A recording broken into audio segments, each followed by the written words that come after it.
भारतीय गांव पर निबंध। भारत एक कृषि प्रधान देश है। प्राचीन काल से ही हमारे देश की अर्थव्यवस्था का प्रमुख आधार कृषि ही रहा है। कृषि पर हमारी निर्भरता के साथ ही यह भी तथ्य हमारे लिए अत्यंत महत्वपूर्ण है कि देश की 70% से भी अधिक जनसंख्या गांव में ही निवास करती है। किसी कवि ने सत्य ही लिखा है कि है अपना हिंदुस्तान कहाँ, यह बसा हमारे गाँव में। अतः भारतवर्ष के महत्व का वास्तविक मूल्यांकन यहाँ के गांव से ही संभव है। उन्हें किसी भी दृष्टिकोण से पृथक नहीं किया जा सकता है। प्राचीन काल में सोने की चिड़िया कहलाने वाला देश धन धान्य से परिपूर्ण था, परंतु विदेशियों के निरंतर आक्रमण तथा इसके पश्चात अंग्रेजों का आधिपत्य होने के उपरांत भारतीय गांवों की दशा अत्यंत दयनीय व सभी के लिए चिंता का विषय बन गई।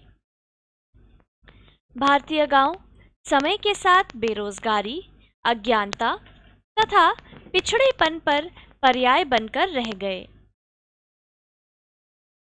भारतीय गांवों की दयनीय व जर्जर अवस्था के अनेक कारण हैं। इतिहास की ओर यदि हम दृष्टि डालें तो हम देखते हैं कि मुगलों के आक्रमण के पश्चात जब देश में अंग्रेजों का आधिपत्य हुआ तब गांव की दशा अत्यंत चिंतनीय थी। इसका प्रमुख कारण था कि अंग्रेजों ने कभी भी भारत को आत्मसात नहीं किया। उनका दृष्टिकोण सदैव भारत के प्रति व्यावसायिक ही रहा, जिसके फलस्वरूप यहाँ के कुटीर उद्योग तथा कृषि व्यवस्था का ह्रास होता रहा। अंग्रेजों के साथ साथ जमींदारों व सेठ साहूकारों के निरंतर शोषण ने भी ग्रामीणों को उभरने का कभी अवसर प्रदान नहीं किया। देश के गांव में रहने वाले अधिकांश लोग आज भी रूढ़िवादिता तथा अंधविश्वासों से ग्रसित है।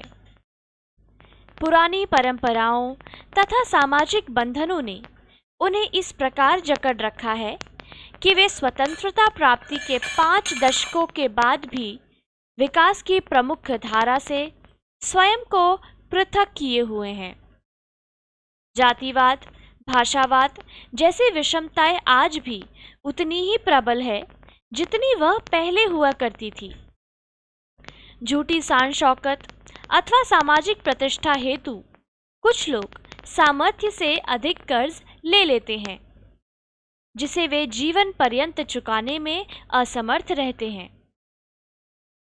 गरीबी और अशिक्षा के कारण लोग निरंतर बच्चे पैदा करते रहते हैं, जो उनके जीवन स्तर को तो नीचे की ओर खींचता ही है, साथ ही साथ समुचित भरण पोषण व शिक्षा के अभाव में बच्चों के भविष्य को भी अंधकारमय बना देता है। गांव के लोग अभी भी कई प्रकार की ऐसी समस्याओं से जुड़े हैं जिनका समाधान थोड़े से सामूहिक प्रयासों से संभव है।